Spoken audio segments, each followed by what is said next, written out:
Hi, I'm Kyle, a tired therapist. And I'm Jackie, also a tired therapist. And together, we are Two tired therapists. Welcome to the pod.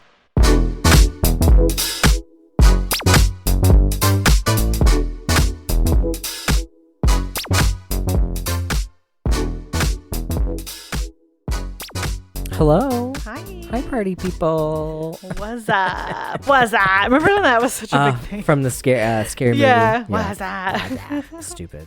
So dumb. So dumb. Welcome back. Welcome back, dear reader, Yes. to Two Tired Therapists. Yes. We are Two Tired Therapists. Yep.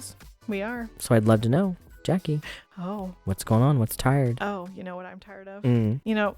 Since COVID was never real. Right. But is also over at the same time now. We here at Two Tired Therapists are COVID deniers at this point. Famously very anti-vaxxing. anti-vax, That's anti-drag queen, all those things. All those things. Oh, yes. But you know what I'm really tired of is so I thought maybe once, after COVID, things would be a little bit different. People would, not go back to the same sort of behaviors. But really, the standing too close to somebody in line has returned. It's and returned. I hate it, and I'm tired of it. I am so tired of it. I was at some store. I believe it was a pet store, and somebody was literally on top of me. Yes. Yes. I turned and they were right in my face. And I was like, oh, okay. Even 2 feet would have been fine. I mean, I'm not saying stand 6 feet away right. from We don't me need all to do time. the social distancing. Right. We're fine. It's necessarily. okay. But we don't need to be right there, though. Maybe she was 6 inches Especially from when me. there's room. Yeah. There was no one behind her. Yeah. But she was right up on my dick. So I don't know. Yeah. I have experienced this as well. Like people don't care. I don't know. Why? I give at least 2 to 3 feet because you just it's just you should. I just don't want you near me. I mean, not just COVID, but I don't know anything about you. Right. I don't know what you got going on. I'm like, why are you again? No one was behind her. When I don't want to be close to anybody. Like if I'm behind someone, I'm not right up on them. Right. I don't know what they're gonna do. Yeah, you never know. Yeah. You always gotta be prepared. No, we have to stop. So I'm real tired of the standing too close to people in line thing. That is that's a pandemic of a new kind, and we won't have it. Yes. We won't have it any longer. Yes, but you tell me, what are you tired of? I am tired of, I don't even know what you would call it, this marketing scheme of gendering items that everyone uses. So okay, men's deodorant. Sure. Or okay, yeah. I have a list from the other day. Dude wipes. Like wet wipes, but they're dude wipes because they are different. Are they scented for dudes? I think it's the scented. I would call myself a dude. It's the packaging too, and this is what kills because it's like shampoo, like men's shampoo, and the smells are masculine, rugged mountain bike or something, wooden mud or something. Wooden mud, yeah, wooden mud, yes, piss in the backyard, that kind of thing. Spaghetti. But it's things that are not right. Everyone uses shampoo. What's the big deal if you use a shampoo that smells like lavender? Or you hardly can, unless it's super fragrant. I don't think you can smell shampoo after a person styled their hair. No. Yeah, that stuff is the wipes for sure. The dude wipes are what got me. Yeah, that razors are a big one because they make women's razors different. That's different. Sure, but it's the same product. Really? It's the same product. But is it really? Yeah, but they make women's shit weaker, so you have to buy it more, and they make it more expensive than men's razors. Right. I think it's bullshit. But again, to me, it's the packaging is so. Sure. It's just the women's razors are butterflies and pretty colors, and then the men's razors are industrial, shave every part of your body, and it's oh my god. And men really feel good when they buy those things. Yeah. They get uncomfortable when they have to buy things. A man, well, I'm going to have on a tangent here, but sending a man to buy tampons. Oh my God. Oh, I should say a straight man. I should clarify. They are they can't. Do you ever see the reels on Instagram of the couples who say I sent my husband to buy heated tampons? Oh my God, it was so funny. Or they do flavors. Yeah, the flavored yeah. ones. Oh my God, there's this couple that I think their stuff is really funny. But there was one where she convinced her husband that tampons had flavors, and so he came and brought her one in a green packaging. She's like, oh, I can't do sour apple today. Can you bring a lemon? And he just looks at her like, what? And he's like, you can taste the flavor? And she's like, yeah, I can't do sour apple today. It's not a sour apple. It's not a sour apple vibe. And the husband literally was like, okay. And then he brought her like the yellow one, and she was like, no, I need the cherry. I need and he's just like, okay. Yeah. And then another one like sent her husband to the store and was like, can you ask them if they have the heated tampons? And the husband's like, okay. So she followed him in the store. He didn't know she followed, and he went up to an associate and was like, where are your heated tampons? And they were the associate was also a man, I assume straight, but who knows? And the associate was like, what? It's funny. That shit's funny. But yes, I agree. Yeah, we have to just buy your damn shampoo. Why do we have to do that? Yeah, buy just wipes. Yeah, just buy regular wipes. Who cares? They're probably cheaper. It's stupid. Anyways. Well, speaking of tired, as producer Justin said off the air, it only took us 20 some episodes to talk about sleep on a tired. Well, our tired podcast. Is different. It's different. It's not the same. I'm not tired because I haven't slept. I'm tired. Yes. And this episode is to help you sleep so that you feel rested to deal with the tiredness of life. Right. Which is very different. And if you don't understand that statement, you probably shouldn't be listening to this podcast. No. TBH. Yeah. So, sorry, sister. Canceled. So, today we're going to talk about sleep. We're going to talk about, what is sleep? How does that work? We're going to talk about what messes with your sleep. We're going to talk about the benefits of sleep. And I'm going to have some suggestions. My top 3 sleep suggestions. Ooh. I know. It's going to get juicy up in here. Oh, I can't wait. It's actually going to be very disappointing from our last episode, which was very juicy. This is not. This is not juicy at all. This is very informational. So sorry. Yeah. So sorry. Informative. Very informative. Yep. Yes. Informative. Absolutely. We love that. How's your sleep, Jackie? Do you get good sleep? Do you get bad sleep, or is sleep a tough one for you? So I am historically a very good sleeper, a very heavy sleeper. Okay. But within the last year, I really had some struggle. I was on the struggle bus with sleep. Okay. I see my PCP every year because I'm a good girl. Good person. And it's a little rotted. It's fine. She thinks I'm a good person, so it's fine. I really like my PCP. She's great. Documented. And so I told her, I was like, at the time I was working a job that was very stressful, and I wasn't sleeping very well. I was waking up a lot in the middle of the night, and then I couldn't go back to sleep. Mm-hmm. So I told her, and she prescribed me Trazodone for sleep. Trazodone. Famously Trazodone, as Silver Linings Playbook pronounced it for all of us. So I had been taking melatonin, like over the counter stuff, like the gummies. Love those. Sure. Melatonin gives you weird dreams, though. Did you ever take melatonin? No. Gives you a little bit. It kind of depends, but you can have some really weird dreams. Huh. Yeah.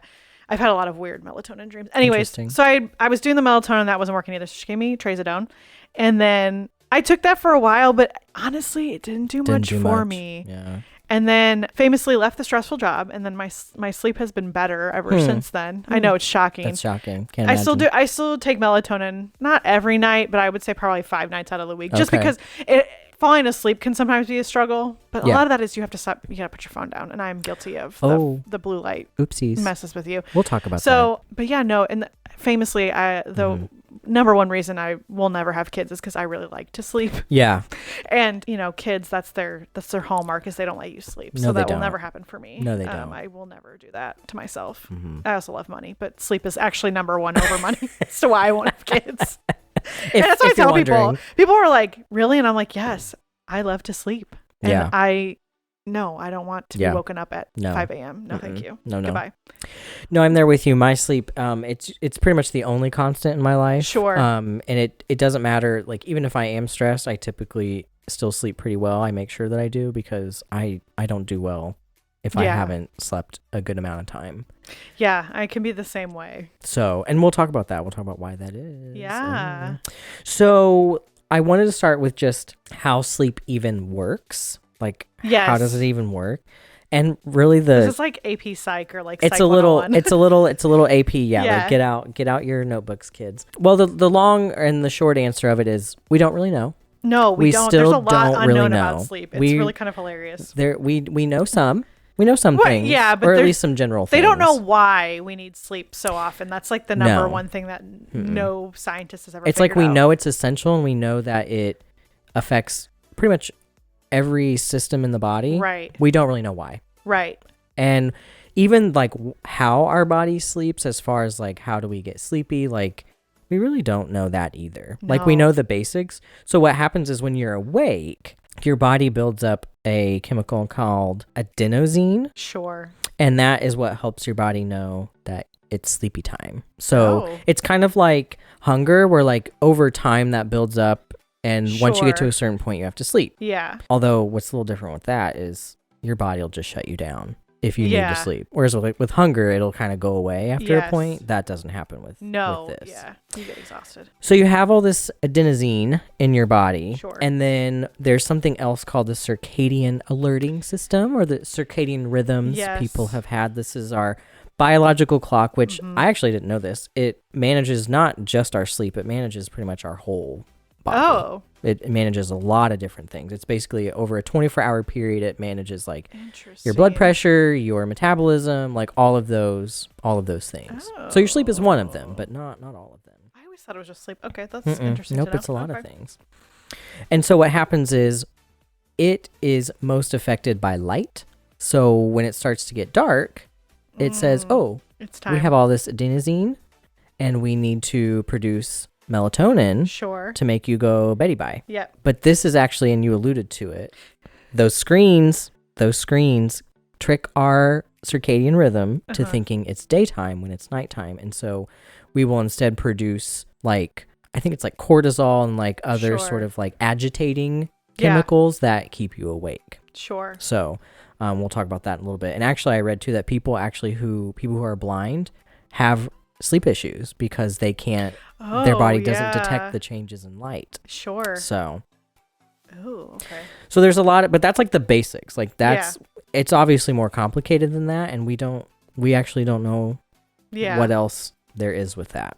So once you actually sleep, you go through 4 stages. You've probably heard the sleep stages. Yes. I only thought there were 3. I guess there's 4 now. Who would have thunk? Oh. Stage 1 and 2 are better known as light sleep. Yeah. Though they don't really classify them this way anymore, I guess. Stage 3 is the deep sleep. Is that your REM? Nope, that's your non-REM. Oh. You do more non-REM than you do REM, believe it or not.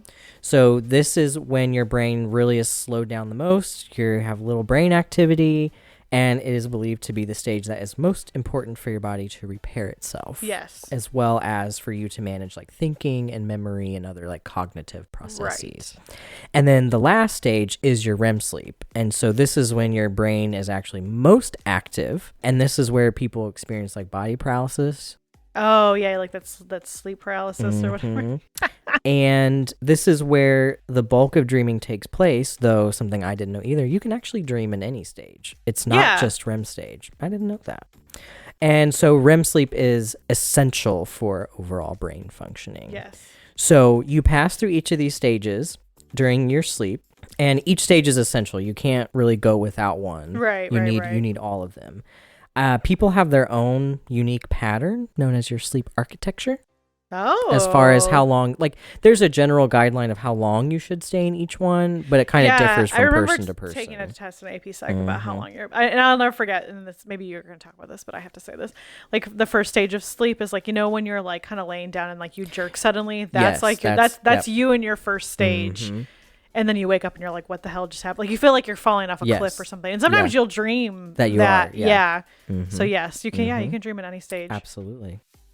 So what happens with and why people's sleep can get disrupted is that these stages can be disrupted. And so then that can impact the quality of our sleep. And so we'll kind of talk about the difference where some people will be like, I'm sleeping 8 hours, but I'm still tired. And it's like, well, it's the quality. If you're not going through these certain stages and we won't really talk about it, but people with like mental health disorders, especially like trauma, they don't usually go through some of the deeper sleep stages, like the deep sleep or the REM sleep. So they may sleep 8 hours, but they don't feel rested at all. Yeah, it's not good sleep. So how much sleep do you need?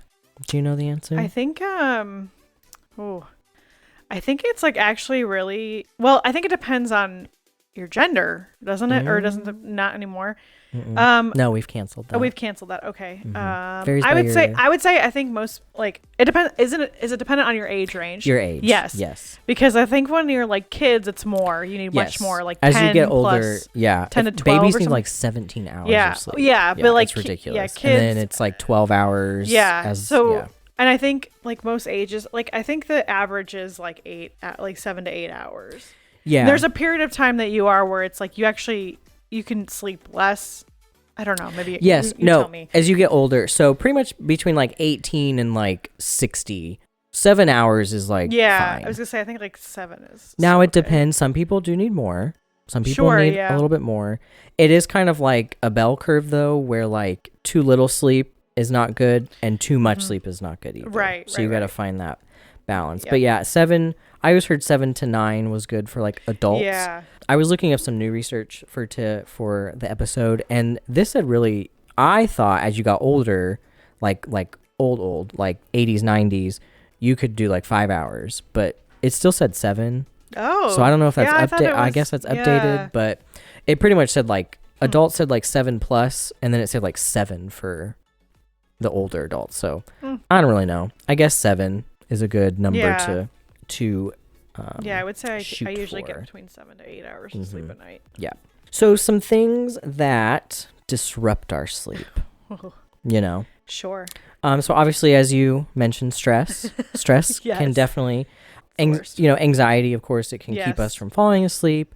That stress can disrupt our cycles and we wake up, like you said, hard to go back to sleep. Other sleep disorders, such as like sleep apnea, where you stop breathing, or have a hard time breathing. Sure. Restless leg syndrome, narcolepsy. Yes. Other what they would call sleep-wake disorders, where your body's not really good at knowing if it's awake or asleep. Yep.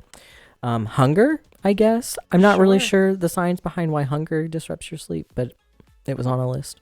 Well, I guess if you go to bed hungry and you're like you can't fall asleep, I don't know. You're also not supposed to eat within like 2 hours of bedtime. Yeah, you're not. Yes, and I think that one's. We'll kind of talk about some other ones, but again, sleep is very complicated. It's not just your body saying it's sleepy time. Like there's other things in your circadian system that need to happen, like your metabolism needs to slow down and things like that. Obviously, caffeine intake. Sure. And we need to talk about that real quick because some people they don't know.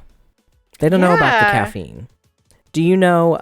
So first of all, here's why caffeine helps us with energy. So what caffeine does is it binds to the same receptors that the adenosine, which makes us sleepy, would bind to. And so you feel rested because the caffeine's binding to those receptors and you feel like you have energy. But what happens is the adenosine is building up in your body, and so when the caffeine wears off, you experience the crash because all that adenosine rushes to those receptors. And so this also, with especially like higher caffeine use, can disrupt your sleep-wake cycle because you have too much built up in your system at too like high of a potency, so it can be harder to fall asleep. But it's also do you know the healthy how much caffeine you should have a day? Like in milligrams? I don't know. I don't know how. Would you like to know? I mean, like, I don't know how to measure it in milligrams. I've read stuff that's like you should only have like max like 2 cups of coffee a day, but I don't know what that equals out to in like milligrams. So the milligrams is 400 milligrams a day. Sure. Is considered like healthy level. Now, of course, this can vary by person. But to put in perspective, an 8-ounce cup of coffee, which nobody drinks, an 8-ounce cup, has about 100 milligrams in it. It's actually like 96, I think. Okay. So. And you said how many a day? 400. Okay, so that's 4 cups. That's interesting. Okay. And most people, I mean, I guess if drink. You're pouring a higher content of coffee, then it would maybe be 2 cups. Yeah. And I mean, again, no one drinks 8 ounces. I probably drink at least 16 at 16-ounce cup of coffee. Girl, that's a lot. So, I mean, that's 200 there. I'm a person who is very sensitive to caffeine. Oh, are you? If I have caffeine past noon, I cannot I can't do that. No. So, like, when people tell me they'll drink it all day, I'm like, I don't know. And they're like, you should try it. And I'm like, no. I will literally be up at night. And that's what, if you are someone who is more sensitive, you do have to, you maybe can't have 400. I usually, I will only have one thing of coffee, like before noon. Yeah. But I do the big, on my little Keurig, I do the bigger, the big cup. Yeah. So. Who doesn't? I do too. But But then you have to think people who do like energy drinks. Oh, no, honey. No, we can't do that. Honey. You're going to die. You're going to have a heart You're attack. going to die. You are going to die. Because those People can have wild and obsessed out. with those. Yeah. Yes. Some of the higher ones, a lot of them are around the 200 level. They're about 2 big cups of coffee. But some of the like the bangs have 300. Yeah. So you drink one of those, you're pretty much at your level. Yeah. But people drink multiple ones a day. Well, Bang is a good one because it's no calories. So like if I used to drink it before I worked out because there's some other things in it. Sure. But then recently Bang was found to, and I haven't drank a Bang probably in years, but they were found to have lied about what was actually in their drink. Well, you know.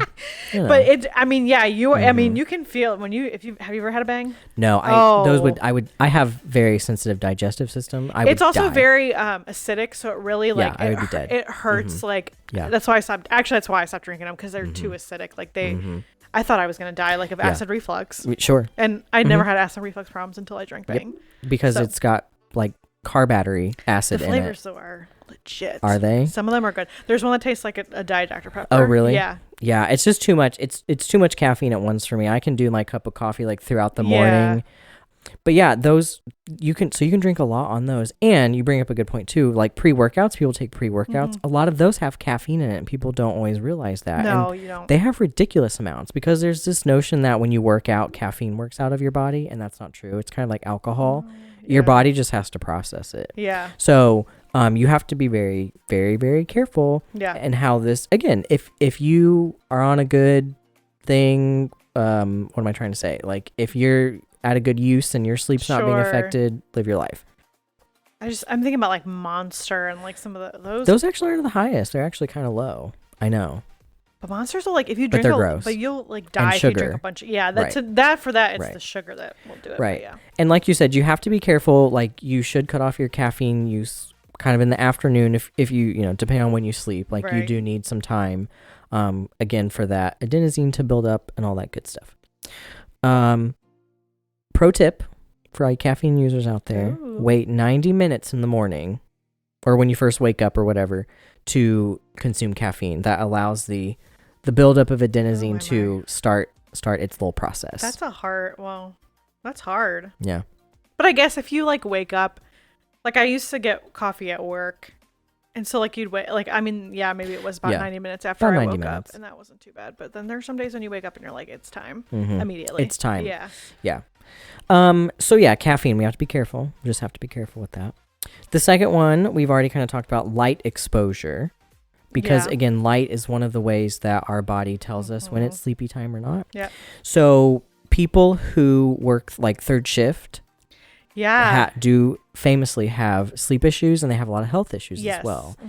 Because it's hard to sleep during the day because your body says no, it's time to be. The other thing, that world of screens that we live in, you alluded to it, you talked about it. It seems silly. But it does help. When you are on those screens, your brain thinks it's daytime. Yeah.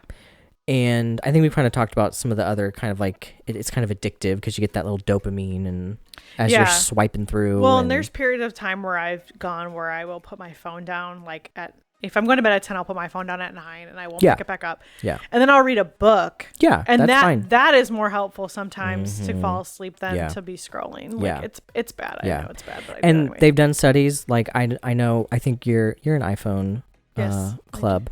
They have the night shift. Yes, where they do. They found that's really crap. That doesn't. I go past my night shift every day. Well, just the fact because like it's supposed to change your. It's supposed to make it warmer. Warmer colors. Yeah, it doesn't. Black, yeah, it doesn't. No, it doesn't do anything. Yeah. It's still light being zapped into your eyeball. So. just blast like a laser. Yeah, literally. So you said like 9 o'clock you'll kind of put the phone down. I usually tell people 30 minutes at the least. Like just put the phone down, turn the TV off, like read a book, listen to music, and we'll kind of talk about that a little bit later. So alcohol affects your sleep. People are always very confused about this. I'm so sorry. It does, and people get confused because like, well, but it makes me sleepy. Does it? Well, I mean, it's a some depressant. Yeah, it calms you down, right, and can make people sleepy. The problem is that, again, it also affects some of those systems in your body that help you regulate your sleep too. So this one, for example, like the respiratory system. So drinking does slow your breathing. Sure. But you need to be breathing like normally for your body to know it's sleepy time. Yeah. So that's even though it calms you down, it does affect the quality of our sleep. Because people are like, but it helps me sleep, and I sleep all night. Yeah, but the quality of your sleep I don't is... know that I would say that anymore as an old person. If you're old, if you're old like us, if you're in your late 20s, some would say early 30s, it's rougher. Only some. Few would say. Yeah, I will say that drinking 10 years ago for me, like, then I'm not talking getting trashed. I'm talking like having two glasses of wine. Let's just say 2 glasses of wine. Wouldn't affect me. Could go to sleep, no problem. Now, if I have 2 glasses of wine, my sleep quality is really crappy. Like hungover for 4 days. Right. Yeah. Like you got 1 glass of wine, and like I'm I can't out plan for anything 4 weeks. for the next day because I'm going to be tired. No, the quality, like the quality of sleep now that I've gracefully aged. Yeah. And it's, again, and we'll talk about this with later on in my tips, but if you want to have a little nightcap, that's fine, just not right before bed. You need to have it with dinner or have it earlier in the evening. The room environment. You got to set up that room, honey. You got to set it up. So one is we do need to be cooler to sleep. Not like cold. Now, if you're my boyfriend, he wants to be in hell to be able to fall asleep. Oh yeah, when he's there, he's got that heat on 75. Edward, I love you, but I have to drag him for a minute. I don't think he listens to this anyways. But I'm speaking. Kyle's looking at me. My mouth is open for like 2 minutes. It's what? If talk about divorce, like if this is going to be the breaking point for our relationship. Have you ever seen those comforters that have like a thing that blows into them, so like one side is cold and the other side's hot? No, but we're gonna need that. You should Google it. I saw it one time and I was like, that's the dumbest thing, but it looks like it actually works. In the winter, like when it's cold, I keep my place on 68. Like when I'm there during the day, 68. Sure. At night, 65. Yeah, we turn ours down to 65. He was here this past week. He had it on 72 all day. I was sweating my tits off, and he's still saying how cold he was.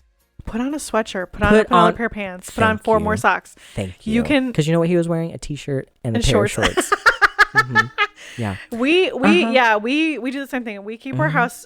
Right now, it's probably actually 65 degrees in our home because we don't. When it's like we have it on eco mode. Today. Yeah, we have it on eco mode, so like it. But at night, if we have the heat on, I will turn it to 65 because it gets hot and I will wake up sweating and I hate that. Well, and he's very warm, but then of course he wants to snuggle, and I'm over here losing weight because I'm sweating, which is that's probably fine.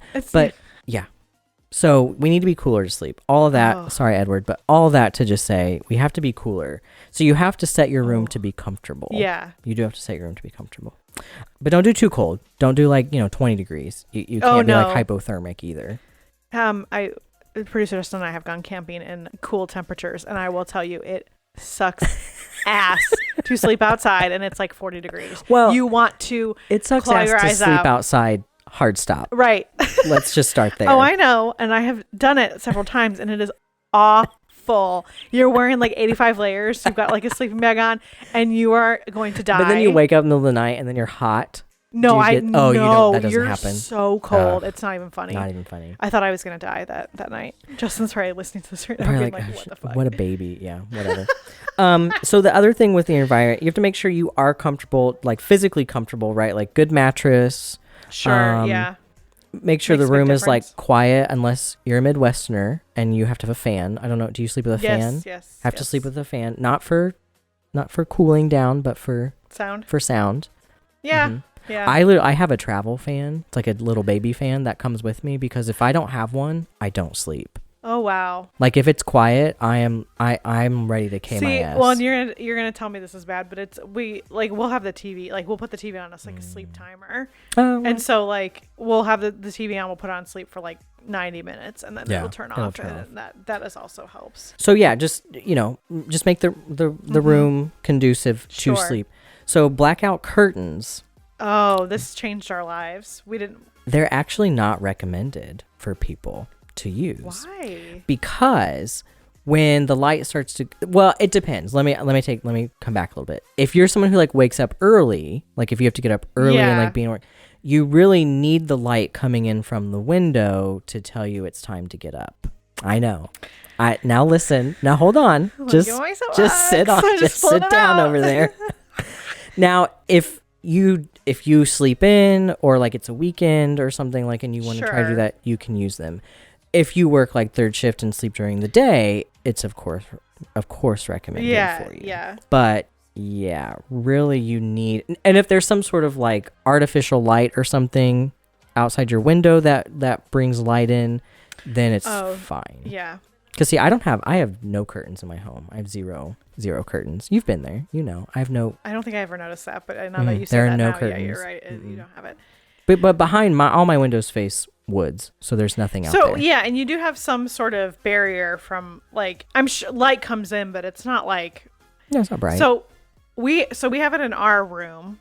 Our room is south facing, so we get a lot of sun exposure. Sure. So we have darkening blinds sort of, and then we have blackout curtains on top of that. When we added the blackout curtains, that was the best thing we ever did. And then, but our bathroom door, or our bathroom has a small window where light will shine in. Its faces east, so when the sun rises, it does get really effing bright in there. Sure. But yeah, I mean, everywhere else though, like we have like, we don't like, it's just like, even in this room, we have blinds, but they're not like darkening blinds. Right. And downstairs we don't. Well, it's just for sleep too, right? Like it's more of the sleep thing. But again, it's kind of just whatever. You need a lot of sun and it's tough, but yeah. Part of the environment piece too is that your bed is used for two things. Do you know what those things are? Sleep. And? Sex. Correct. The two S's, sleep and sex. Because your brain, while very sophisticated, is very stupid. And so it will associate. You are down at the bottom, very stupid. Very stupid. It will associate two things that happen together. Yeah. And so, for example, like this happened. I feel like we maybe talked about this on an episode before, but like when I was in college, and a lot of people, like you have your tiny little dorm room. Sure. And sometimes you have a desk, but I feel like a lot of people, like you do your homework in bed and you eat in bed and like all these things. But what happens is your brain associates like, oh, we're sitting in this bed, so it's time to eat. Yeah. So when you try to go to sleep, you're like, oh, I'm so hungry. Why am I not going to sleep? And it's because your brain is associating that. Well, in college, your bed is basically like a couch. Right. Right. So trying to keep bed for sleep and sex. I don't know why sex gets a pass. I'm not really sure. Yeah, I don't know why that would. I guess because it make a difference. Because you get sleepy after sex, maybe. I'm not really sure on that one, but hey, science, everyone. That's also another reason I think I'll talk about a little bit later of why you should, if you haven't fallen asleep within 20 minutes, you should get out of bed and do something. I have heard this. Because then your bed will associate being awake. Yes. With being in bed. Or like if you get on your phone. Sure. And scroll, then your brain will be like, oh, it's time to like get on TikTok. Sure. Gross. So pain disrupts our sleep because pain is stress. Yeah. And you can't sleep when you are stressed. Sure. Spoiler alert. Yeah. And then smoking, which it's similar to. Why is that funny? Smoking while they're trying to sleep. Let me just light the cigarette right during sleep, but smoking can, very similar to alcohol, affects other systems that help you regulate your sleep. I was just picturing somebody laying in bed with like a cigarette being like, obviously very dangerous. Yes. Well, obviously don't do that. But famously very dangerous to fall asleep with a lit cigarette in your hand. Don't do that. So. Don't smoke in general. It's bad for you. Yeah, it's bad for you. Can you take naps? Do naps disrupt your sleep? Yes, they can if you're sleeping too long. Isn't like the nap time supposed to be like 20 minutes? 20 minutes. Yeah. 20 minutes is considered. But if you take a nap like 3 hours, that's really going to fuck up your day. Well, here's the thing. And this is what I tell people because they'll be like, yeah, I nap. And I'll say, well, how long? They'll be like, oh, like 3 hours. I'm like, that's sleep. Yeah, that's not a nap because anymore. All of those sleep cycles and those stages, it takes about 2 hours to go through all of them. Yeah. Give or take. And you go through them a couple times a night. Yep. So at that point, you've just slept. Yeah. And you've not slept fully because you need to go through them multiple times. Right. So you've just kind of disrupted your sleep. So the short answer of can you take a nap, it's really best not to. Yeah. You're not supposed to. To me, a nap is an hour or less. I can nap for an hour and be okay to sleep that night. But if I go over that, then it's mess. Yeah. Yeah. I call naps borrowed time. Yeah. So like if you take a 2-hour nap, that's probably either you're not going to fall asleep for 2 hours or you're going to wake up 2 hours early. Well, and I've gotten to the point where like if I know I'm going out at the sounds so fucking old, but if I know I'm gonna be going out, and I can take a nap during the day. Sure. Like if we have if producer Justin and I had dinner reservations for 8 p.m. That's awful. Oh my God, why would you do that? We've done it once and it was fun, but I was like, I wish I could have napped. Yeah. But like if I know like that's gonna happen, like I will nap during the day, and then I know like my body's not gonna sleep for much later, which is a giant f up. Exactly. Or you can do it like we did for daylight savings time and play board games until like 1 a.m. and then forget that it was daylight savings time. Wake up the next morning and be like, what happened? The fuck? Yeah, that was the worst. Anyways. Yeah. No, you have to be careful with the naps. It can disrupt your sleep cycles, especially if you're sleeping, multiple hours. If you have like a chronic illness, disease, or like chronic pain, you do get a pass because sometimes you do just have to listen to your body. Yeah. If you're sick, like sometimes you do need that long sleep, and that's totes fine. Why don't we take a break? Let's take a break because I'm going to talk about the benefits after that and give you my sleep suggestion. Ooh, okay. We'll be right back.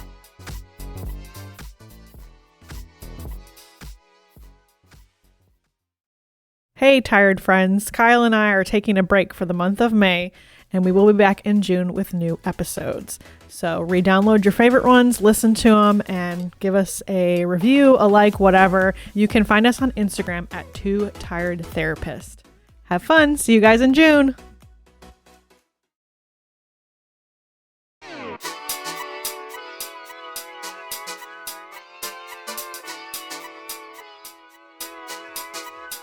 And welcome back. Yes. I was gonna make a joke about how I napped, but then I was like, "Oh, I can't promote that." Oh, so sorry. That would make us hypocrites, and we don't do that. There was no napping at that break. So let's get into the benefits. Why do we even need this sleep? Sure. Why is it so important? Sure. Why do people harp on it all the time? The short answer, as we talked about earlier, we don't really know. We're not really sure why. Famously, it's something that it's like a big question mark. It's very complex. Like I said, we know it affects pretty much every system in our body, and the rest is pretty much a mystery. We do know that it is, and I quote, essential for biological functioning because, and I found this really interesting, all creatures in the world sleep. Yeah. There are very few creatures in the world that sleep. Fun fact, bullfrogs and dolphins are considered the only animals that don't fully sleep. Because bullfrogs, I don't know, it was too long of an article, but basically when they're quote unquote sleeping, their body doesn't actually change like ours does. Oh, okay. It was something about when they like gave them a little shock, like whether they were asleep or awake, their body was the same. Like their body doesn't shut down, I guess. Whereas like ours, if you shock like a sleeping person, it takes them a minute to like, oh, I got shocked. Whereas for them, it didn't. Sure. I don't know, a scientist. Don't come for me. And then dolphins, only half of their brain sleeps. Okay. I guess. Sure. So even though they still do sleep, right? But not like we sleep. So sleep is critical, obviously for energy. We know that, but it's also mental. I love that. Mental and physical development in babies, children, and young adults, which is why they sleep the most. Well, and I'll never forget when I learned an AP Psych, because I thought it was really cool. When you sleep, your brain ends up like doing like, it files away everything that happened that day. It's like a filing cabinet. Like it kind of puts your memories in the places that it needs to go. And I never forgot that. And that's what I was just going to say. In adults, it helps us with our memory, with just like our thinking overall. Lack of sleep is connected to tons of negative health consequences, including cardiovascular disease, weakened immune systems, higher risk of obesity and type 2 diabetes. Like we just said, impaired thinking, memory issues, depression, and anxiety. Well, I don't know if you came across this in research, but isn't there like a disease? And it's like a very rare disease. It's not like something you could just like catch from the air, but like it's a very rare disease that like basically your body can't sleep. Like you can never sleep again. Oh. I don't know what it's called. I can't remember, but it's like, and Probably. So over time you basically deteriorate because your body will not, there's nothing that can be done. There's no medications. There's nothing. And you, essentially end up dying because you cannot sleep. Like your body just won't do it. And it's like a very long progressive thing. Like it's not like, oh, I can't sleep and next week yeah, I'm dead. because you It's start like your organ shut down. Yes. Like, yeah. Like you start after hallucinating. Yep. Yeah. Yeah. Yeah, there is. I don't know what it's called, but Yeah. I'm sure. But I think some of it too is because, again, your circadian system, right, gets messed up from this too. Right. Like, your circadian system does like your blood pressure. So of course you're going to have cardiovascular issues. Sure, yeah. It manages your metabolism. So of course you're going to have higher rates of obesity and diabetes. So it promotes brain plasticity, which is our brain's ability to basically change and adapt. Yep. Okay. So it's kind of like that idea, you can't teach an old dog new tricks. You absolutely can. Yeah. Our brain will change. They've done like, I don't want to say studies, but like people who've had like half their brain removed, or they are able to still do things that part of the brain is now gone because your brain picks up. Yeah, they've that famously done lots of studies like that. Yeah, I hear people say that because I'm like, you're just being lazy. Like if you want to learn. Sorry. No, we don't. No, I'm saying like if you say like, oh, you can't teach an old dog new tricks. Oh, yeah, absolutely. I'm like, yes, you can. Yes, you can. You're just lazy. Yes, you can. You don't want to learn. So sleep is also believed to remove waste from brain cells, which your body does not do very well when you're awake. Well, there's lots of waste being removed from my brain cells every night. Honey, exactly. And that's why we're here. Oh, God. And other people are there. We talked about the ties to mental health. Sleep does help you manage your mood and your stress. Yes, it does. Not that it takes it away, but it's far easier to be rested and stressed than it is to be. Just think when you get like a shitty sleep, you're usually not in a great mood. I'm not in a great mood. No. Mess. Cranky. Yeah. No. We hate it. It helps with your motivation because, again, everything is connected. You are sleeping okay. Your health is better. You're more motivated to be healthy. You have healthier mindset, you have less stress, blah, blah, blah, right? Yes. Like if you're not sleeping, you're not going to be like, oh, let's go to the gym and let's eat this yummy salad. And that's not happening. Yeah. That's barely happening when I'm rested, let me tell you. Right. That's not something I do. So here are my top 3 sleep suggestions. This is because sleep is something I love to work on people with in the beginning, especially if they're having sleep issues, because it is so important. Yeah. And so one of the best things you can do for your sleep, if you do nothing else, is to go to bed and wake up around the same time every day. That's good sleep hygiene. We used to think sleep was like a bank and that you could catch up on sleep on the weekends. That is untrue. That is actually very bad for your sleep. Because it does, again, help with that kind of overall rhythm that your body gets into. Because people, during the week, you're like, oh, I have to wake up at 7. And then you get home that night and you take a 2-hour nap. So then you're up till midnight. And then you have to get up at 7 again. But then it's Saturday and you sleep until 2 in the afternoon. And then you're up till 4 in the morning. But then Monday you got to get back up. That is so bad for your sleep. It makes me tired. It makes me physically sick to think of that. Oh, no. Yeah. But if you can sleep in. Yeah. So science says you shouldn't do this at all. It says you should try to get up. I have found an hour is fine. So if it's like the weekend and you usually get up at 7, you want to get up at 8, that it should be fine. Sure. You got to check yourself just in case, kind of see, how you do with that. The second thing, this is really good, especially if you have trouble falling asleep. Oh. It's to create a nighttime ritual or nighttime routine right before bed. Mm-hmm. Again, science says an hour. I'm kind and give you 30 minutes where you put down the phone. We talked about this. You put down the phone, turn off the screens.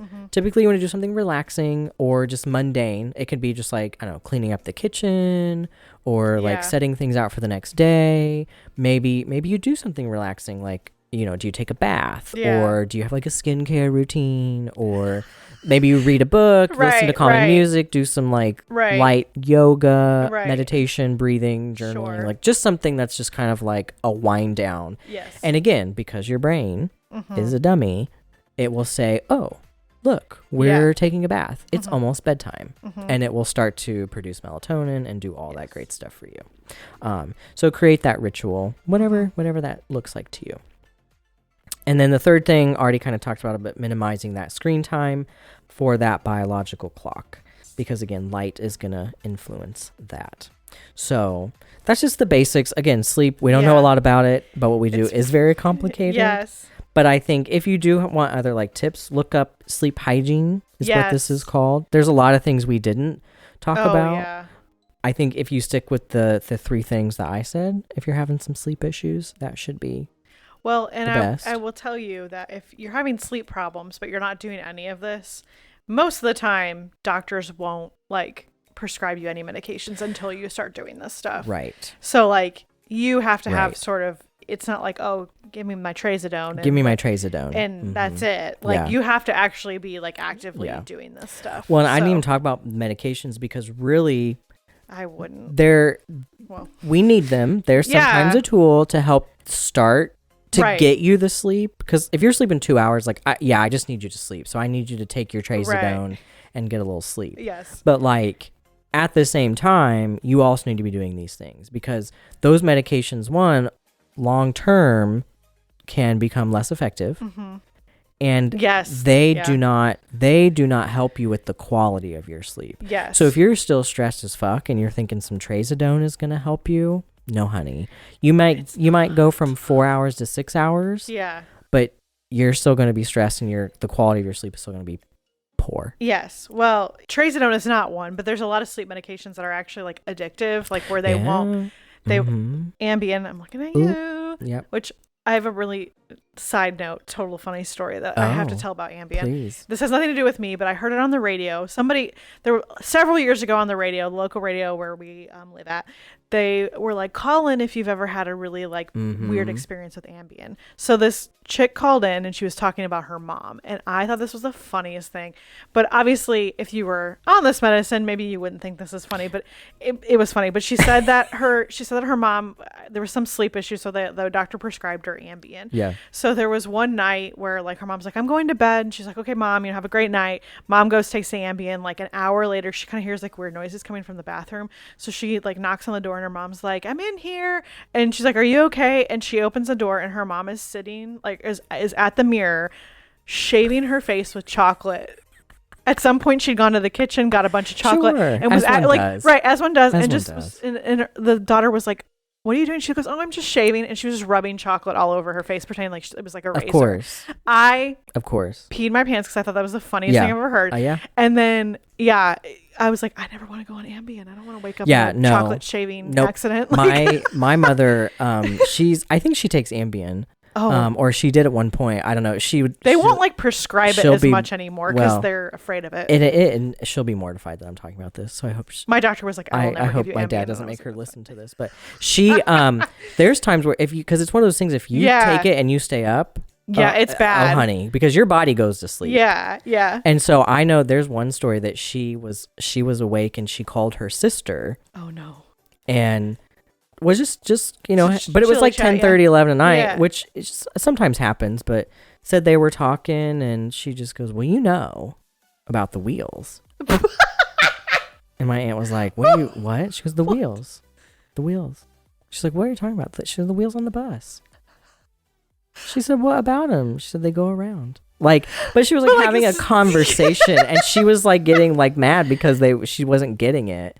My mom's called people. She's called people she doesn't actually like that she kind of is annoyed with, but she'll call them and just have a conversation with them. Yeah, and that's like that's what people. But when I told my doctor about all this, she was like, "Oh," she goes, "Ambien is." She goes, "We don't." No. She goes, "People shouldn't even be prescribing it anymore." Good for the quality. Well, then they've done a bunch of studies on like how like it's good for short term. Yeah, to get you to start. Yeah, sleeping. I forget what she said. The period of which you could use it is like very short. Yeah. But there's a lot of like there was like another one that was, I don't remember what it was called, but it was like before Ambien there was another one that they would like prescribe and they don't do it they hardly ever. I can't remember what it was called. There's another one called Lunesta. Yeah, and that one's better. But it's still just as bad similar, as So Ambien but even excuse me, but even things like like Trazodone or I thought we're like, going full on we're renaming it. It's a rebranding. Or, obviously like the benzos, right? Like Klonopin, those are big. We really don't want to do that. No, but they won't. Even though they get you to sleep, it just really affects the quality. So you have to be doing some of these things to manage your circadian system. Sure. For sure. Absolutely. So sleep. Yeah. It's, it's a tough one. I always tell people to like, sleep sometimes is a hard one because it can get worse before it gets better. Yeah. You can start these things and find that your sleep worsens. So stay at it and it can take some time. It's not like you go home tonight and have a sleep ritual and you sleep really great tonight. No, yeah. It'll take, I tell people 2 weeks sometimes.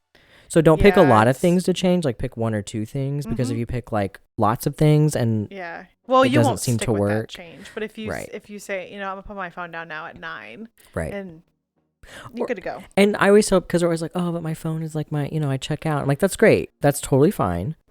Just move it up. Like 9:30 is when you're putting your phone down. So like at 9, like give yourself 30 minutes to scroll through TikTok. I know you or mentioned whatever. the night shift, but the night shift is nice for that because you can pick the time that you want to go to bed. And then you can pick how long. I think mine's set to like 45 minutes before bed, where it like goes on do not disturb. Right. Like I actually have to pass through the night mode and like to use it, but you won't get any notifications. Yeah. You can choose if there's people that you want to push through those notifications. Yes. You can do that. Yes. But it's really good. That feature I think is nice. For I think that can everyone. be a good cue, like when your phone starts, because I do that with mine too. And it'll start like, oh, we're going to do nighttime mode soon. So then maybe that's when you're like, okay, I'm going to put this down now. Yep. So sleep. But just, stick with it. Give yourself some time to try these things. Yes. So good old fetch or flop. Ooh, we're going to end with it. Oh. And you know me, because I love the educational. I did make this kind of educational. Oh, here we go. I know. I don't know. I know. I can't. She's an educated queen. Educator at heart. What can I say? So this is a sleep edition. Oh, okay. So I've brought some, they're common, but this isn't how everywhere in the world does it. Okay. I'll just say that. So the first one, fetch or flop, sleeping naked. I'm going to say fetch. Are you just saying that because I said culturally? Okay. No. I would say fetch too. Yeah. Full disclosure, I sleep naked. Have for a long time. Love it. It's better for you. It better regulates your temperature. It is believed. So that was one of the things. So it's believed to be the highest rate of sleeping naked is in the UK of all places.